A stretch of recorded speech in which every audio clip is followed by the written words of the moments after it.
Masyarakat dunia termasuk Indonesia memiliki kepercayaan tentang segala sesuatu yang bisa membawa keberuntungan atau kesialan.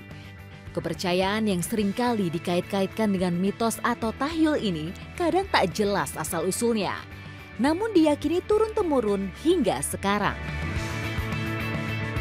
Dalam dunia binatang, ada jenis hewan tertentu yang dianggap bisa membawa keberuntungan pada pemiliknya. Dari golongan hewan air, ikan koi adalah salah satunya. Menurut saya miara hewan apapun itu, terutama mungkin ikan koi, biasa kan ya ikan koi diasosiasikan dengan kebaikan atau keberuntungan ya Kak ya. Mungkin bagi saya itu ada menurut suatu hal yang baik, karena kan hewan apapun itu kalau dipelihara dengan baik pasti akan membawa kebaikan untuk kita sendiri lagi. Dan kebetulan juga keluarga aku tuh melihara ikan, karena so far emang ngebawa keberuntungan banget sih buat keluarga dan sebagian orang. Para petani padi di Jepang mulai membiakkan ikan koi sekitar abad ke-19 karena melihat warnanya yang indah. Banyak yang mengira jika ikan koi adalah ikan mas. Padahal sebenarnya mereka adalah dua spesies yang berbeda. Bedanya, ikan koi pertumbuhannya lebih cepat, memiliki aneka ragam warna, jinak, dan berusia lama.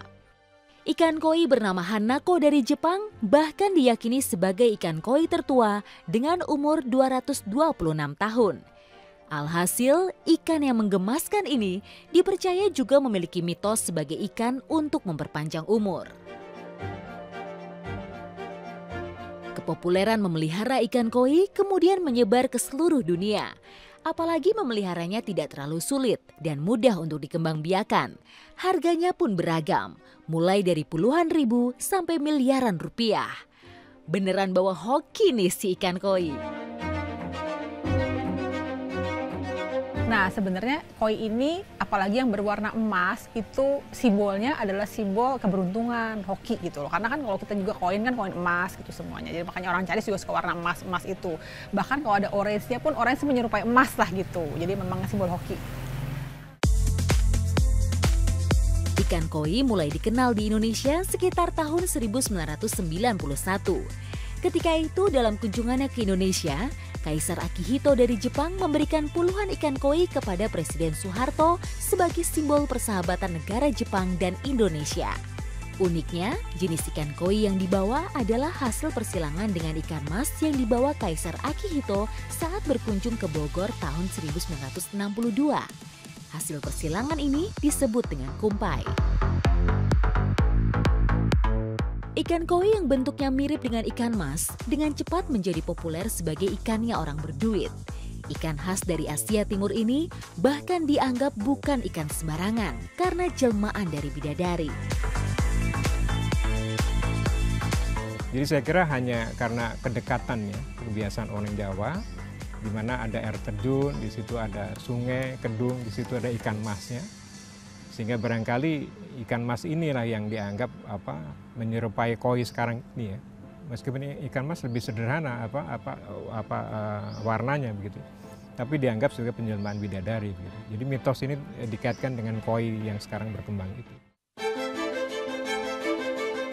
Dalam budaya Nusantara, keyakinan terhadap tuah suatu benda, baik benda mati maupun makhluk hidup, memang telah mendarah daging. Selain ikan koi dari Jepang, kita juga memiliki ikan lokal yang dianggap sebagai ikan pembawa keberuntungan. Cocok bagi mereka yang merasa rezekinya selalu seret, yaitu ikan arwana. Kini, setelah pembudidaya ikan koi lokal semakin marak, muncul tuduhan negatif yang berkaitan dengannya. Mereka yang kaya mendadak gara-gara membudidayakan ikan koi sering dituduh melakukan pesugihan dengan memuja makhluk tertentu.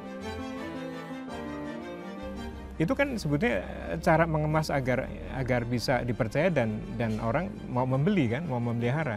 Ternyata barangkali kalau saya telusuri, ada orang-orang pertama yang memang ingin memelihara koi dan berhasil gitu ya. Dan dari situ makin berkembang. Bahkan ada satu pasar tertentu kan yang dia pasar koi itu kan. Jadi ini menjadi sentra bibit-bibit unggul barangkali. Ikan koi adalah ikan kebanggaan negeri Sakura. Selain membawa keberuntungan, koi juga menjadi simbol ketekunan dan kekuasaan. Dalam penulisan bahasa Jepang, kata koi bahkan mempunyai dua arti, yaitu ikan dan murni atau sempurna. Warna emas simbol kekayaan dan kesejahteraan. Warna perak kesuksesan dalam usaha. Putih simbol keunggulan kedudukan sosial dalam karir dan keluarga. Sementara ikan koi merah melambangkan kesuksesan dalam urusan percintaan. Kolam ikan koi di belakang itu simbol menyimpan kekayaan. Di depan ataupun di belakang nggak apa-apa. Dan bahkan kalau mungkin itu di sektor utara atau barat atau timur, jangan di selatan. Tapi yang nggak boleh itu di tengah rumah memang gitu loh. Karena kalau di tengah rumah itu kan kolam di tengah rumah itu adalah simbol sumur gitu. Jadi ibaratnya membawa kehidupannya itu penghuni jadi ke bawah, ketarik ke bawah. Jadi artinya bisa turun gitu ya. Ikan koi berwarna putih dipercaya sebagai perwujudan dari ruh bulan, sedangkan yang berwarna hitam adalah mataharinya. Keduanya melambangkan yin dan yang atau keseimbangan. Kombinasi warna dari ikan koi yang cantik seakan memiliki beribu makna. Menjadi kelebihan ikan koi yang tidak dimiliki jenis ikan hias lainnya. Tak hanya warna, jumlah dari ikan koi yang dipelihara atau dilukis juga memiliki pengharapan tertentu dari para pemiliknya. Tadi betul ada 4 warna yang menjadi warna dasar ya, warna dasar dari energi alam semesta, ya kan? Merah, hitam, kuning, hijau itu ya. Jadi ini warna dasar. Nah, kalau ini kan warna dasar itu standar ya. Tetapi kalau di ikan koi itu bahkan bisa lebih dikembangkan lagi itu ya. Jadi ini merupakan satu simbol bahwa barangkali koi juga ingin menyarankan bahwa ingatlah bahwa ada energi alam semesta yang memang harus selalu diingat gitu. Memang sih kalau dalam lukisan kan emang ada simbol angka 8, 9 ya. Jadi biasanya itu satu yang berbeda. Jadi genapnya itu 8, satunya yang beda gitu loh. Jadi memang sebenarnya emang bagusnya adalah angka ganjil gitu loh. Jadi yang semuanya yang bercorak warna-warna itu genap tapi satunya hitam gitu loh. Jadi memang identiknya memang begitu. Atau misalnya ada 16 itu ikan koi yang satunya hitam gitu. Jadi sebenarnya kan warna hitam itu hampir kita bisa bilang kayak warna-warna yang dianggap 0 lah gitu atau ya, tapi sebenarnya ada 9 gitu ya kayak gitu atau ada 17 gitu. Memang bagusnya memang ganjil gitu. Tapi genap pun nggak masalah, tapi biar lebih seimbang yin yang gitu ya. Jadi ada yang semuanya itu berwarna-warni, yang terang itu 8 atau genap, sisanya 1 yang hitam. Mendekati perayaan Imlek, ikan koi banyak diburu warga etnis Tionghoa sebagai simbol pengharapan keberuntungan selama setahun ke depan. Alhasil, para pedagang ikan hias menjadi kewalahan melayani pesanan. Harga ikan koi pun melonjak drastis, bisa 5 kali lipatnya. Untuk jenis koi corak kohaku ukuran sedang bisa terjual dengan harga Rp3 juta per ekor. Padahal biasanya hanya Rp200.000 sampai Rp1 juta saja harganya, tergantung motif dan warna. Mau dilihat-lihat dulu boleh? Saya mau nanya nih Pak, kalau misalnya kayak Imlek gitu, orang-orang Chinese pada suka borong di sini nggak Pak? Iya, kalau rata-rata kalau orang Chinese itu dia perlu ikan, dia hobi ikan koi, cuman dia kalau beli ukurannya ganjil dia.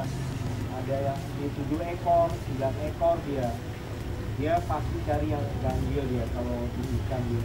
Kalau ini kira-kira dari mana aja ya Pak? Kalau yang ini dari Jawa Timur, Blitar, kalau yang ini dari Sukabumi. Bedanya apa Pak? Bedanya kalau Blitar dia warnanya lebih terang, badannya lebih panjang. Ikan koi memang ikan istimewa. Selain dianggap membawa keberuntungan dan kedamaian bagi pemiliknya, memelihara ikan koi juga bisa menjadi terapi untuk mengobati penyakit Alzheimer atau kepikunan.